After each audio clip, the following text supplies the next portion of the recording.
અને કે રામદેવજી મહારાજનો સાક્ષાત્કાર કર્યો. પણ કહેવાય છે ને કે જ્યારે જંગલમાં સંદરનું ઝાડ ઉગે છે અને જ્યારે પાકે છે ત્યારે 4 ગાંવ કે સંદરની સુવાસ આપે છે, તેવી જ રીતે જેનામાં પ્રેમ, ભક્તિ અને જ્ઞાનરૂપી ફૂલો ખીલે છે એની સુવાસ સારે ધામ પહોંચે છે. તો એ સુવાસ આજુબાજુના ગામમાં છૂપી કેમ રહી શકે? એટલે બરાબર આ જ અરસામાં ભમુદરાના દરબાર ગોલણ બાપુનું કે અવસાન થયું અને દરબાર શ્રી ગોલણ બાપુના 2 દીકરા હતા, મોટા કાથડ બાપુ અને નાના જીવા બાપુ. તે વખતે બંને ભાઈઓ જુદા રહેતા. પણ કહેવાય છે કે પ્રેમજીભાઈ ભલાણીના ખેતરના શેઢે ખાડામાં બેસીને સુખરામ બાપુ તો રામદેવજી મહારાજનું ધ્યાન ભજનમાં તલ્લીન થતા 21 દિવસ વીતી ગયા. એટલે પ્રેમ, ભક્તિ અને જ્ઞાનની સુવાસ ફેલાણી અને એ સુવાસ પ્રેમજીભાઈને આવી. એટલે પ્રેમજીભાઈથી એ વાત ને સુવાસ છુપી ન રહી શકી. એટલે સુખરામ બાપુએ જે વાત કરવાની ના કહી હતી તો એ પ્રેમજીભાઈથી આ વાત કૂપત ન રહી શકી. અને ગોળણ બાપુના મોટા દીકરા કાથડ બાપુને જઈને કહ્યું કે સુખરામ બાપુ મારા ખેતરના શેઢે ઈશ્વર ભજન કરવા બેઠા છે. આવી પ્રેમજીભાઈ પાસેથી વાત સાંભળી ને શ્રી કાથડ બાપુ તરત જ સુખરામ બાપુને કે મળવા ગયા અને સુખરામ બાપુને વિનંતી કરીને કહેવા લાગ્યા કે આપ શ્રીને રામદેવજી મહારાજનું ધ્યાન ભજન કરવા બેસવું જ હોય તો અહીંયા સીમમાં નહીં, પણ તમે મારી વિનંતીને માન આપી અને મારી પાર્ટીમાં પધારો. ગામના પાદર એક નાની સી ઓરડી છે, તેમાં બેસીને તમે રામદેવજી મહારાજનું ધ્યાન ભજન કરો અને ગામ લોકોને પણ ધ્યાન ભજન કરાવો અને એવા સત્યનો માર્ગ બતાવો. આવી કે કાથડ બાપુની વિનંતીને સુખરામ બાપુએ સ્વીકારી અને પછી ગામના પાદર પધાર્યા. ત્યાં એક નાની સી સુંદર ઓરડી હતી. એ ઓરડી કાથડ બાપુએ કે સુખરામ બાપુને સદાય માટે આપી દીધી અને કહ્યું કે આ ઓરડીમાં બેસીને તમે રામદેવજી મહારાજનું ધ્યાન ભજન કરી અને આ ઓરડીને એવું મંદિર બનાવો. પછી તો સુખરામ બાપુ કે ઓરડીમાં બેસી અને રામદેવજી મહારાજનું ધ્યાન ભજન કરવા લાગ્યા અને ધીરે ધીરે કરતા એ ઓરડી મંદિરનો આકાર લેવા મળી અને ધીરે ધીરે કરતા કે એ ઓરડી મંદિર બનવા લાગ્યું. કારણ કે તે વખતે સુખરામ બાપુએ ઓરડીમાં કે રામદેવજી મહારાજની પાલખી અને લીલુડા ઘોડાલાની સ્થાપના કરી હતી અને રાત દિવસ કે સુખરામ બાપુ રામદેવજી મહારાજનું ધ્યાન ભજન કરતા. એટલે એ જગ્યા આજે મંદિર બની ગયું. કેમ કે તે જગ્યાએ આજે પવનકુમાર હનુમાનજી દાદાનું મંદિર છે. અને પછી સુખરામ બાપુએ કે પોતાની યાદીમાં 3 મેળા અને 4 સપ્તાહો કરી હતી. અને સુખરામ બાપુના શિષ્યોમાં કે મોટા શિષ્ય ગરીબદાસ બાપુ હતા. પણ કે તે સુખરામ બાપુના જ્યારે શિષ્ય થયા ત્યારે સુખરામ બાપુને ગરીબદાસ બાપુએ કહ્યું કે હું આ આશ્રમ ને ગામમાંથી જોડી ફેરવી અને ભજન કરું. ત્યારે સુખરામ બાપાએ કહ્યું કે જોડી જો ફેરવી હોય તો તમે અહીંયાથી નુરાપીર દાદાની દરગાહે જાઓ ને ત્યાં જોડી ફેરવો અને ભજન કરો તો એક દિવસ તમારા ભજનની સુગંધ ફેલાશે. પછી તો કે સુખરામ બાપુના કહેવા પ્રમાણે ગરીબદાસ બાપુ એ ઉજ્જળ દરગાહમાં કે કડબની ઝૂંપડી કરી ને નુરાપીર દાદાની દરગાહમાં એ રહેવા લાગ્યા. ને હાલ સુખરામ બાપુના આશીર્વાદથી નુરાપીર દાદાનો આશ્રમ ખૂબ જ વિકસ્યો. પણ કહેવાય છે ને જ્યાં ટુકડો ત્યાં ઈશ્વર ઢુકડો, એમ ત્યાં કાયમ ટુકડો ચાલુ છે. એટલે ત્યાં નિયમિત ભજન અને ભોજન થાય છે. એના કારણે કે નુરાપીર દાદાની માનતાઓ ખૂબ આવે છે. આજે એ નુરાપીર દાદાનો આશ્રમ એક કે આસ્થાનું કેન્દ્ર બની ગયું છે. આ નુરાપીર દાદાનું આશ્રમ કે ભમુદરાથી 2 માઇલ દૂર અને ગોબા ગામથી 2 માઇલ દૂર અને હિપાવટલી ગામથી 2 માઇલ દૂર, એમ આ 3 ગામના તરપેટે આ આશ્રમ આવેલો છે. પછી સુખરામ બાપુના બીજા શિષ્ય એટલે બીજી શાખા ધાર ગામે છે. ત્યાંના ભક્ત શ્રી લક્ષ્મણ બાપુ સંવત 1997 વૈશાખ માસમાં સુખરામ બાપુના કે શિષ્ય થયા અને ત્યાં હાલ શંભુ બાપુ ગાદીએ છે. આવી રીતે કે સુખરામ બાપુની અમરધારા ગંગા, યમુના અને સરસ્વતીની જેમ અવિરત ચાલતી આવે છે. પછી તો કહેવાય છે કે સુખરામ બાપુ એ અનેક જીવોને આત્મજ્ઞાન આપી અને ઉદ્ધાર કર્યો. ને સુખરામ બાપુ તદ્દન અભણ હતા, છતાં કે રામદેવજી મહારાજની અને ગુરુ મહારાજની દયાથી અઘરા શાસ્ત્રો તેમજ ગંગા સતી જેવા મહાન ભક્તોની ગુઢ વાણીમાં 4 વેદોનો સાર ભર્યો છે. તે વાણીને સારી રીતે અર્થ કરીને જિજ્ઞાસુ પ્રેમી આત્માઓને સુખરામ બાપુ સમજાવી શકતા. પછી તો સુખરામ બાપુને વાણીનું પૂરણ થયું એટલે સુખરામ બાપુએ એવા પદોની રચના કરી.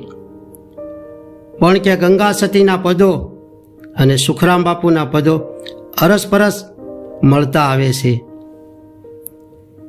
પછી સુખરામ બાપુએ ગણપતિ દાદાના પદની કે શરૂઆત કરી, જે ફેરવો સૂક્ષ્મણા માળા દર્શોને તમે આદિ દેવ દયાળા. પોતામાં પ્રભુજોને પ્રગટ રીતે હરદમ દિયે છે હોંકારા, પણ કે ગમ વિનાના કરે ગુલામી કેમ કરી સુજે મુક્તિનો દ્વારો. પૂરા ગુરુએ દિયા પરવાના પ્રેમ ધરીને મેં પાયા. સોહમ સાહેબ સબગઢ બોલે દેખ તમાશા ઈશ તન કા. રણુકાર में જણુકારા સુણે કોઈ રામ કા પ્યારા. અને વાલા પ્રભુ તમે મારી ભેરે રહેજો, રામ રણુજા વાળા રે, દેવ દ્વારકા વાળા રે, વાલા પ્રભુ તમે મારી ભેરે રહેજો. આ પત્તો કે લોકોના હૈયાને ઓઠે ગુંજી રહ્યું છે. આવા તો સુખરામ બાપુના અનેક ભજનો, કીર્તનો, જીલણિયા ગરબીઓ, ધોળ અને પ્રભાતિયા સુખવિલાસ નામના પુસ્તકમાં જોવા મળે છે. પછી તો કહેવાય છે કે સુખરામ બાપુને રામદેવજી મહારાજનું ધ્યાન ભજન કરતા અને મંદિરમાં જે ઓરડી આપી હતી તે દરબાર એટલે શ્રી કાથડ બાપુ સુખરામ બાપુની અમૃતમય વાણી કે સાંભળી અને એમને આત્મજ્ઞાન થયું. પછી તો શ્રી કાથડ બાપુની એક દીકરી ગુજરી જતા તેમનો શોક ન કરતા એ કહે છે કે ઉગે એ હાથમે અને ખીલે તે કરમાય, આ તો કુદરતનો નિયમ છે, આમાં શોક શેનો કરવો. પછી તો કહેવાય છે કે દીકરીના સમરણ અર્થે સુખરામ બાપુના મંદિરમાં પોતાની પાર્ટીમાંથી 80 વીઘા જમીન એક શેઠે આપવાનો કાથડ બાપુએ શુભ સંકલ્પ કર્યો. તે વખતે ભમોદરા ગામના જીવણરામ કરીને શાળાના શિક્ષક હતા. તેમની પાસે સાલું કાગળમાં જગ્યાના ટેલવા અર્થે 80 વીઘા જમીનનો લેખ કરીને સુખરામ બાપુને કાથડ બાપુ આપવા ગયા. ત્યારે તે વખતે સુખરામ બાપુએ કહ્યું કે મારે તમારી જમીન જોતી નથી, કેમ કે હું તો રામદેવજી મહારાજના ભજનનું ભોજન જમું છું, એટલે મારે મૂંડિયા કે ટેલવાના ભાગ્યનું ખાવું નથી. પણ જો તમારે જમીન આપવી જ હોય તો આ જગ્યાના પૂંજારીના નિભાવ અર્થે યાવત ચંદ્ર દીવા કરો. પછી તો કહેવાય છે કે સુખરામ બાપુના કહેવા પ્રમાણે કાથડ બાપુએ કે લેખમાં સુધારો કરી 80 વીઘા જમીન સુખરામ બાપુના આશ્રમને અર્પણ કરી. તે હાલ ભમોદરા ગોબા ગામના સીમાડે આ જમીન આવે છે. પછી તો સંવત 1997 વૈશાખ માસમાં સુખરામ બાપુએ કે ભાગવત સપ્તાહ કરી. ત્યારે કે તમામ સેવકોને કંકોત્રી દ્વારા તેડાવ્યા અને તમામ સેવકોને કીધું કે વાલા, આ મારી છેલ્લી સપ્તાહ છે, માટે તમામ સપ્તાહ સાંભળવા આવજો. આમ લખીને કંકોત્રી મોકલી એટલે તમામ સેવકોએ વાંચી પણ એવું સમજ્યા કે સુખરામ બાપુ હવે સપ્તાહ કરવાના નહીં હોય એટલે આમ લખ્યું છે. આમ સમજ્યા ત્યારબાદ કે અષાઢ માસમાં સુખરામ બાપુને માથા ઉપર ગુમડાનું ઉપદ્રવ થયું. ત્યારે જગ્યાના તમામ સેવકો ખડા પગે ઊભા રહી અને સુખરામ બાપુની કે સેવા કરવા લાગ્યા. પણ સુખરામ બાપુને તો ગુમડાની પીડા એટલે માંદગી સે છતાં સુખરામ બાપુ તો રોજના નિયમ પ્રમાણે કે સત્સંગ ચાલુ રાખતા. ત્યારે કોઈ સેવકો કહેતા કે બાપુ કોઈ સારા વેદ કે ડૉક્ટરને બતાવી અને દવા લઈએ એટલે પીડા મટી જાય. ત્યારે સુખરામ બાપુ દવા લેવાની ના કહેતા,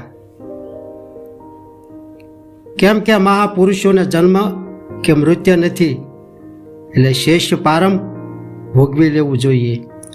આમ સમજીને સુખરામ બાપુ દવા ન લેતા રામદેવજી મહારાજનું ધ્યાન ભજન કરતા તે પારમ ભોગવાતું હતું. આમ કે સુખરામ બાપુ 15 દિવસની ટૂંકી માંદગીમાં સંવત 1997ના અષાઢ વડ ચોથને શનિવારે સવારે 10 વાગ્યે આ નશ્વર દેહનો ત્યાગ કરી અને પરમધામ સીધાવ્યા. ત્યારબાદ બમોદરાની જગ્યાની ગાદી ઉપર તેમના શિષ્ય ઉકારામ બાપુ આવ્યા. તેમને ગુરુ સુખરામ બાપુની આજ્ઞા પ્રમાણે આશ્રમને સારી રીતે દીપાવ્યો. પછી તો સમય આવતા તેમણે તેમનું સ્થૂળ શરીર કે અધિક જેઠ સુદ પૂનમ અને મંગળવાર સંવત 2044 અને તારીખ 31/5/88ના રોજ નિવૃત્ત થયું. ને પછી હાલ તેમના ઉત્તરાધિકારી શ્રી માધવદાસ બાપુ ગુરુ શ્રી ઉકારામ બાપુ આશ્રમની ફરજ સેવા બજાવે છે. આવી સુખરામ બાપાની પ્રણાલિકામાં એટલે કે સત પરંપરામાં અખંડ જ્યોત આ જલતી આવે છે. તો આવી જલતી જ્યોતના અંજવાળામાં એટલું જ જોવાનું છે કે આવા કળી કાળમાં સુખરામ બાપુને શ્રી રામદેવજી મહારાજના નામમાં અને ભજનમાં કેટલી નિષ્ઠા અને સદગુરુ બુદ્ધગીરી બાપુના વસનમાં કેટલો વિશ્વાસ છે કે આજે એ સુખડા પીર તરીકે પૂંજાય છે. કેમ કે સુખરામ બાપુ એ જ બમોદરા ગામના દરબારોના ગઢમાં શાણ વાસીદા કરતા હતા અને તે જ ગામમાં આજે સુખડા પીર તરીકે પૂંજાય છે. તો રામદેવજી મહારાજની ભક્તિનો અને સદગુરુ બુદ્ધગીર બાપુની કૃપાનો આ મહિમા તો જુઓ, કેવો આ ભક્તિનો મહિમા છે. તો આવા મહાન સંતરી સુખરામ બાપુના શરણોમાં કોટી કોટી વંદન અને કોટી કોટી પ્રણામ. તો આ વિડીયો સુખરામ બાપુની કૃપારૂપે હતો. જો આ વિડીયો પસંદ પડે અને સારો લાગે તો લાઈક કરો, આ ચેનલને સબસ્ક્રાઈબ કરો અને શેર કરો. એટલે હસતા રહો, ખુશ રહો અને આનંદિત રહો.